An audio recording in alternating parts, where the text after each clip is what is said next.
A boot scraped against wet concrete, then another. 3 shadows peeled away from a wall and started down the ramp, moving fast, moving quiet. Down at the bottom of the garage, a small man kept walking. He didn't look back. A little dog trotted at his heel, ears up, tail loose. The 3 men spread out behind him, cutting off the ramp, cutting off the exit. One of them cracked his knuckles. Another grinned. They had picked this spot on purpose. No people, no cars moving, no one to see. The small man stopped. He set his gym bag down on the ground, slow and careful, and said one soft word to his dog, "Sit." And that small man was Bruce Lee. He never turned around. He never raised his fists. Why did every one of those 3 walk back up that ramp shaking? Stay with me on this one.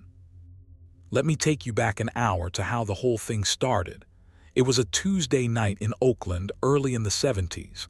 The kind of night where the fog rolls in off the bay and the streetlights go soft and yellow. Bruce Lee had a small studio then, tucked between a laundromat and a shuttered furniture store. No sign out front. If you didn't know it was there, you walked right past it. That was on purpose. He didn't want walk-ins. He didn't want tourists. He wanted people who were serious. Inside that night, he had 4 students. Nothing fancy. A wooden floor, a couple of heavy bags, a rack of practice weapons along one wall, and a mirror that had a crack running through the corner. Bruce moved between his students like a man checking on plants he'd grown himself. A word here. A tap on the shoulder there. He didn't shout. He never had to. When Bruce Lee lowered his voice, people leaned in. Here's the thing about Bruce that the movies never quite captured. In person, he was not a big man, 5'7" maybe, 135 pounds soaking wet. He had narrow shoulders and a boy's face and reading glasses he wore when he sat at his desk. Strangers looked at him and saw someone easy to push. That mistake, believe me, had already been made by better men than the 3 waiting outside. At the end of that session, Bruce walked his students to the door one by one, the way he always did. And that's when he noticed them. Across the street. 3 men leaning against the wall of the closed furniture store, passing a bottle, watching the door. Now Bruce had seen men like this his whole life. He knew the look, the loose posture that wasn't really loose, the eyes that tracked you without turning to face you. He didn't say anything to his students. He just made sure the last one got in her car and pulled away before he stepped back inside to lock up. While he was inside, he heard the voices, loud on purpose, meant to carry. "Hey, little man," one of them, "little karate man." Laughter. "You teach that dancing in there. That's what that is, right, dancing." Bruce didn't answer. He shut off the lights. He grabbed his gym bag. And then he did the thing he did every night. He crouched down and clipped a leash onto a small brown and white terrier that had been sleeping under the front desk the whole session. The dog's name was Sifu. That was a little joke Bruce had with himself. Sifu means teacher. He'd named the dog after the title people gave him, and it made him smile every single time. He opened the door. Cold air, fog. The 3 men across the street pushed off the wall. There were 3 of them, and I want you to see them the way the cameras would later.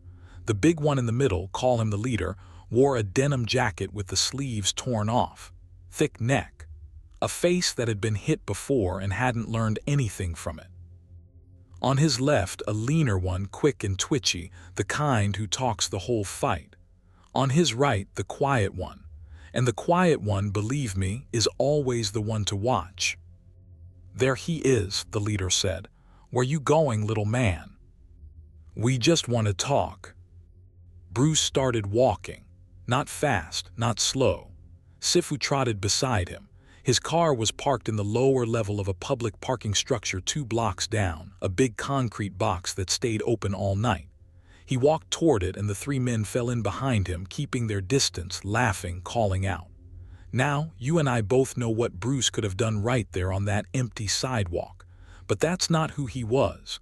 He had a rule and he lived by it, and it cost him more than once.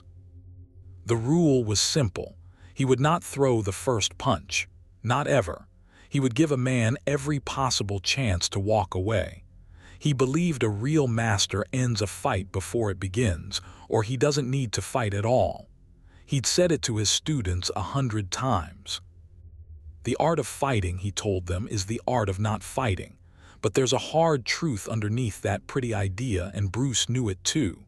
Sometimes the other man doesn't want to walk away. Sometimes the other man has already decided how this ends. The three toughs weren't just hecklers. Earlier that week, one of them, the leader, had come by the studio asking to be taught. Bruce had turned him down, not because of how he looked, because of a question the man asked. He'd wanted to know how to hurt someone so it wouldn't show. Bruce had shown him the door. And a man like that, a proud man, a mean man, doesn't forget being shown the door by someone half his size. So this wasn't random. This was a debt they thought they were owed. Bruce reached the mouth of the parking structure. The overhead light buzzed and flickered. He could have kept walking down the street, stayed in the open, headed for the laundromat or a bar somewhere with people. He knew that. But he also knew his car was down there, and he knew that running from these three tonight only meant they'd be back tomorrow, and the night after, and eventually they'd catch one of his students instead of him. So he made a choice. He walked into the garage, and he heard the footsteps behind him speed up. Here's what the men were thinking. And you have to understand it to understand what came next. They thought they had him. A concrete box, one ramp in, one ramp out. No people. No cars moving at this hour. And best of all, or so they believed, no witnesses. Just a little man and his little dog cornered in the dark. What they did not know, what nobody in that garage knew, was that the property owner had put up new security cameras 3 weeks earlier, ceiling mounted, one on every level, because the garage had been getting broken into. Those cameras were rolling that night, and they were pointed straight down at the lower level where Bruce Lee was walking toward his car with 3 predators at his back. Bruce went down the ramp. His footsteps echoed. Sifu's little nails clicked on the concrete. Above him, the red light on a camera blinked, quiet and unnoticed, recording everything. He passed his car, kept walking, found the open middle of the lower level where the light was best and the space was widest. And there he stopped. He set his gym bag down. He looked at his dog and said, "Soft, sit." And Sifu sat. Then Bruce Lee turned around to face them. The 3 men came down the ramp and fanned out, and the leader was smiling, because from where he stood, this was already over. Little man. Empty garage. No way out. He had no idea he'd walked his own 2 friends into the most public 90 seconds of their lives. "You should have been nicer to me at your little school," the leader said, stepping forward. "Now we're gonna have a real class, just you and us." Bruce didn't answer. He stood very still, arms loose at his sides, weight balanced, breathing slow. To the 3 men, he looked frozen. Scared, maybe. That's what they wanted to see, so that's what they saw. But if you watch the tape, and thousands of people eventually would, you notice something. His feet.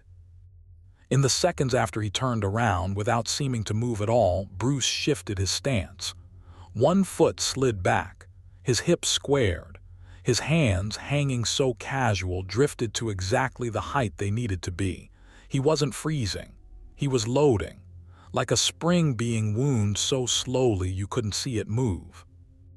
"Nothing to say," the twitchy one on the left, giggling. "He's got nothing to say." "I have something to say," Bruce said. His voice was calm, not loud. It carried anyway, the way it always did. "Go home, all 3 of you, right now while you still can. There's no shame in it. Nobody's watching. Turn around, walk up that ramp, and this never happened." For a second, just a second, the twitchy one glanced at the ramp. He almost did it. That's the thing people forget. He almost walked away. If he had, none of this would be a story.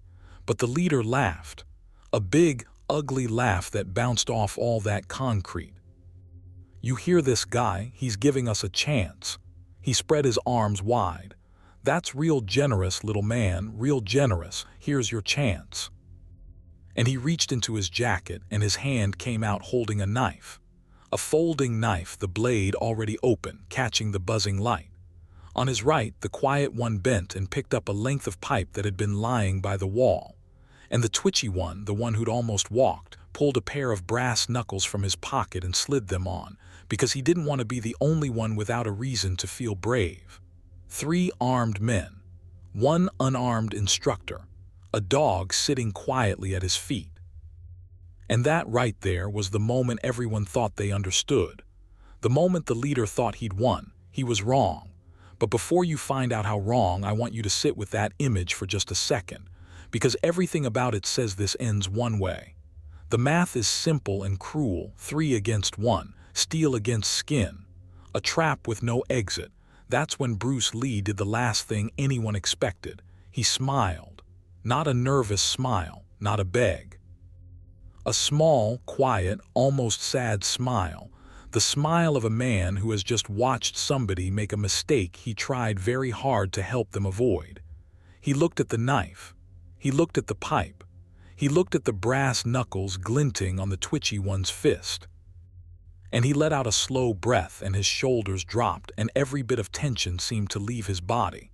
The 3 men saw a small man giving up. What actually happened was the opposite. Bruce had made his own decision. He'd given them the door. They'd chosen the knife. Now the choosing was over and something in him went very, very still. The students who trained with him knew that stillness. They called it the quiet before, and they were terrified of it because they knew what came after. The leader took a step forward, knife low, grinning wide. And on the ceiling, that little red light kept blinking, recording every frame. Now here's where I need to slow down because the next part happened faster than I can tell it, and later when the police watched the tape, they had to run it back 3 times to even see it. The leader lunged. Knife first, straight at Bruce's stomach, the whole weight of that big body behind it. Bruce wasn't there. I don't mean he jumped away. I mean the tape shows him standing in one spot and then, in the space of a single frame, standing 18 inches to the side and the knife punched through empty air where his belly had been. He hadn't stepped back. He'd slid. A tiny pivot, a turn of the hips, nothing wasted. The leader stumbled past him, off balance, arm extended. And Bruce's hand closed over the man's wrist. That's all it looked like on camera. A hand resting on a wrist. But the leader's whole body locked up like he'd grabbed a live wire. His mouth opened.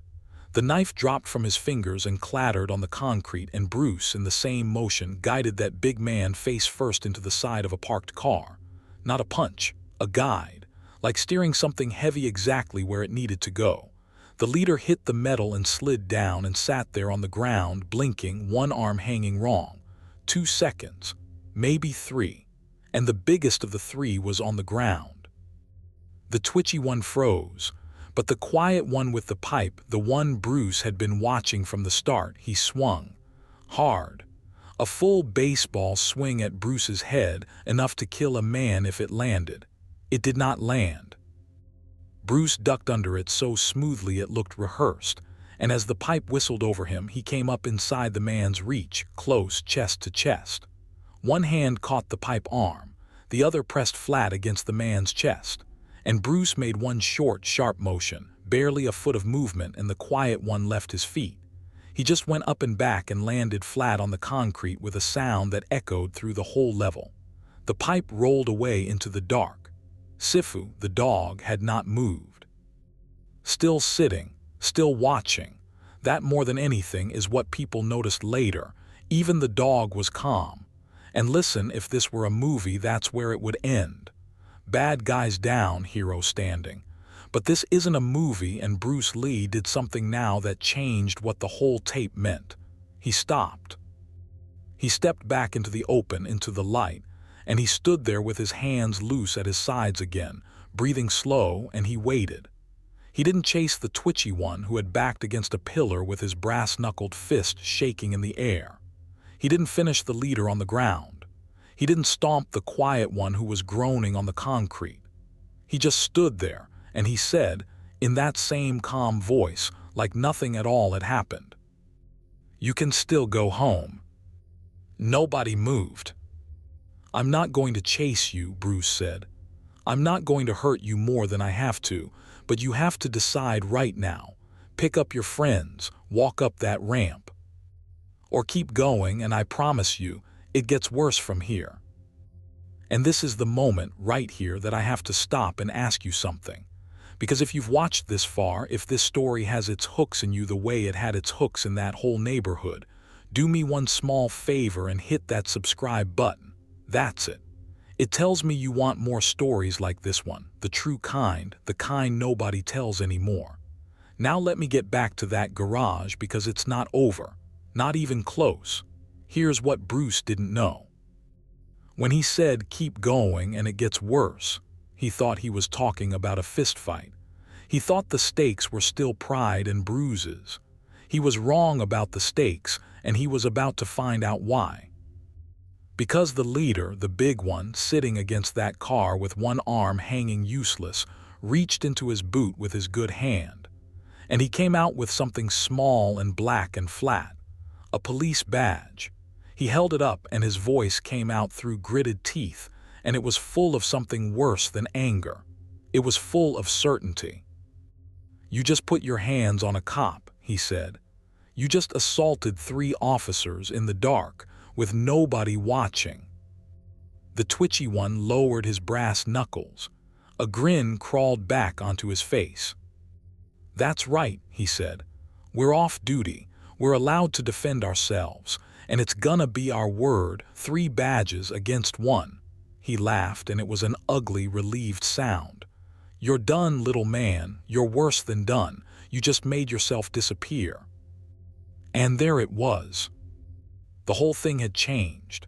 Because up until that second, this was a fight, and Bruce Lee had won the fight easily, cleanly, in front of nobody. But now it wasn't about the fight. Now it was 3 men with badges. 3 men whose word carried the weight of the whole system. 3 men who could write any story they wanted about what happened in a dark garage where they said there were no witnesses. Bruce felt it land. You can see it on the tape. The only moment all night his calm cracks just slightly.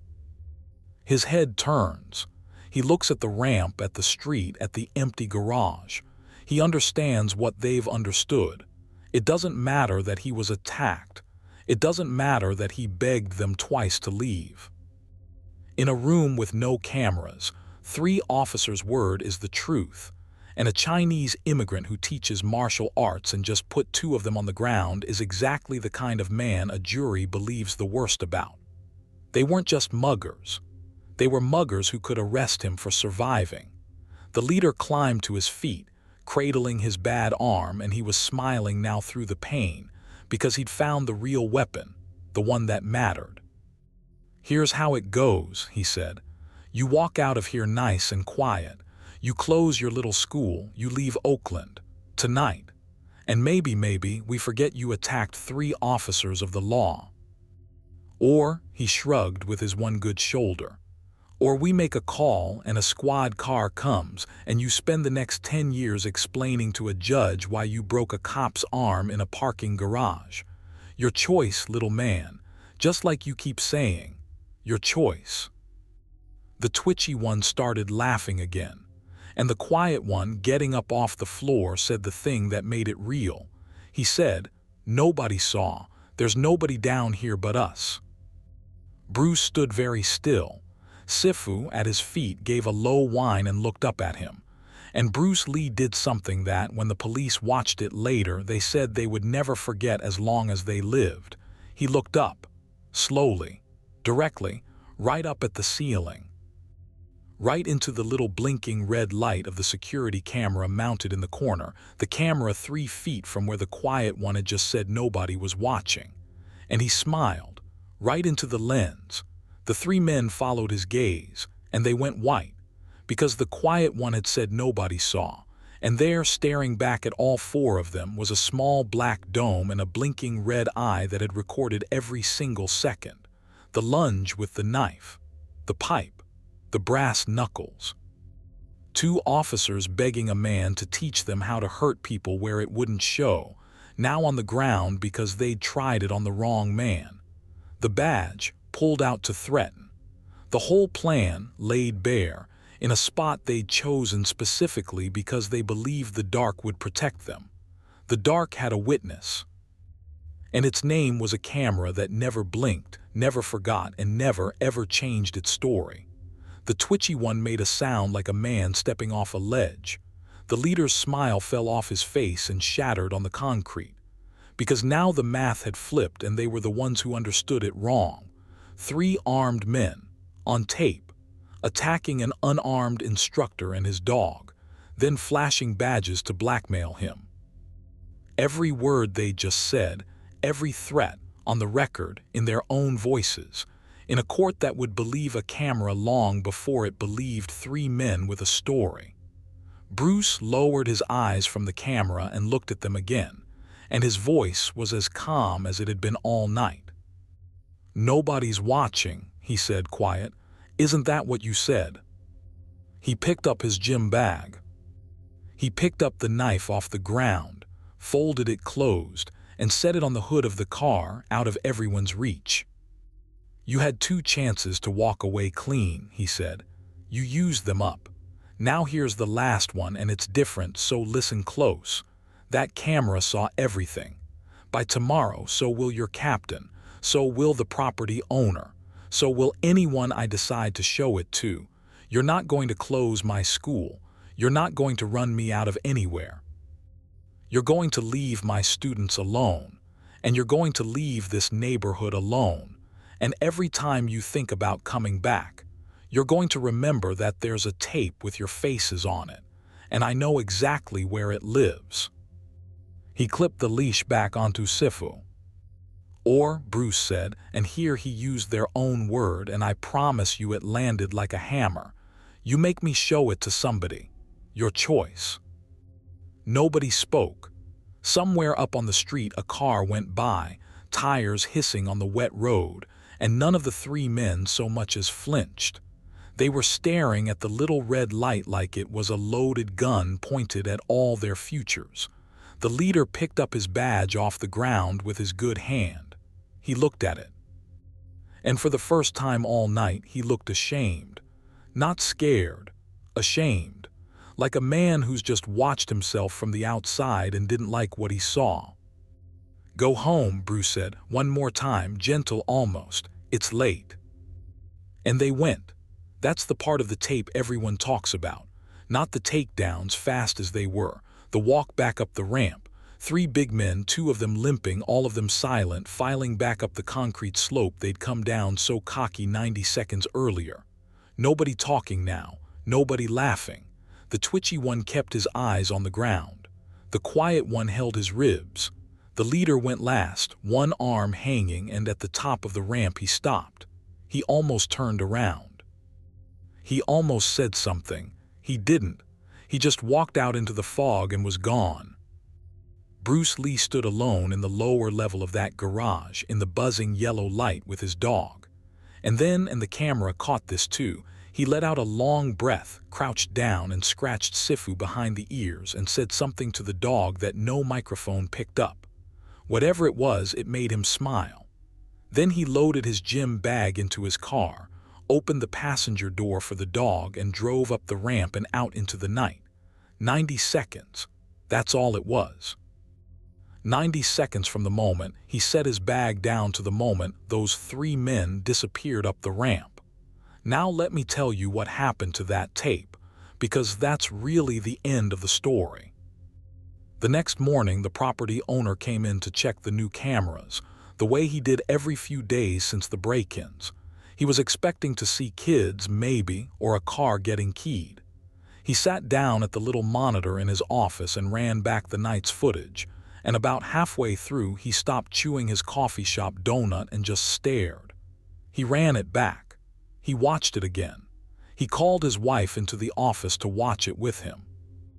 And then he did the thing that turned a private moment into a neighborhood legend. He made copies. He didn't do it to be cruel. He did it because he recognized one of the men, the leader. He'd seen that badge around, seen that torn denim jacket. And he knew that if he stayed quiet, those three would go right on doing this to somebody else, somebody who didn't happen to be one of the greatest martial artists who ever lived. So he took the tape to the police. Not to the three officers, obviously, to their captain. And the captain, a hard old man who'd spent 30 years watching bad cops make good ones look worse, watched 90 seconds of his own officers pulling a knife on an unarmed man and then flashing their badges to blackmail him, and he did not say a word for a full minute. Then he asked for every copy that existed. The two officers who could still work were quietly gone within the month. No trial. No headlines. That's not how it worked back then, and Bruce, when they asked him, chose not to press it. He didn't want a case. He didn't want revenge. He'd said his piece in that garage, and he meant it. He only wanted them gone from around his students, and gone they were. But here's the thing about a tape in a neighborhood. It gets around. The property owner showed a few people. Those people told a few people. And within a season, half of Oakland had either seen the 90 seconds or knew somebody who had. The little studio between the laundromat and the furniture store, the one with no sign, suddenly had a line out the door of people who wanted to learn from the small man who'd stood still, while three armed cops came at him and walked away without throwing a single punch that wasn't forced out of him. And that, believe me, is the part Bruce cared about least. He never bragged about that night. When a student brought it up, he'd change the subject, because to him, the story wasn't about the takedowns. Anybody trained could do the takedowns, given the skill and the years. The story he wanted people to understand was the other part, the two chances, the door he held open twice for men who wanted to hurt him. He used to tell his students that the highest use of skill is to make sure you never have to use it, and if you do, to use only exactly as much as the moment demands and not 1 ounce more. Look at the tape again with that in mind, and you see it everywhere. He never chased. He never finished a down man. He picked up the knife and set it out of reach instead of using it. He gave them their exit right up to the last second, and even the way he beat them was built to send them home, not to the hospital. Every choice pointed the same direction, toward peace if peace was possible, and when it wasn't, toward ending it as fast and as clean as a man possibly could. Remember how this started: a boot scraping on wet concrete, 3 shadows peeling off a wall, sure they'd found a small man with nowhere to run and nobody to see. They had the numbers. They had the weapons. They had the dark. And they had the one thing they were most proud of, the badges, the certainty that their word would beat his word every time. They just didn't count on the quietest thing in that whole garage. Not the small man, not even his stillness. A little blinking red light in the corner of the ceiling that saw exactly what happened and never learned how to lie. 3 men followed Bruce Lee into an empty parking garage that night, certain that empty meant safe, that dark meant secret, that no witnesses meant no consequences. And they walked back up that ramp having learned the oldest lesson there is, taught to them by a man half their size and a dog that never left its seat. You're never as alone as you think you are. And the man who doesn't need to throw the first punch is usually the last one you should ever try.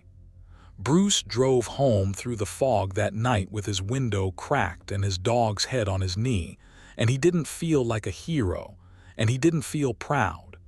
He felt tired. He felt sad for 3 men who'd had every chance and taken none of them. And somewhere behind him, in a dark concrete box, a little red light kept blinking in the corner, patient and silent, ready to tell the truth to anyone who ever asked.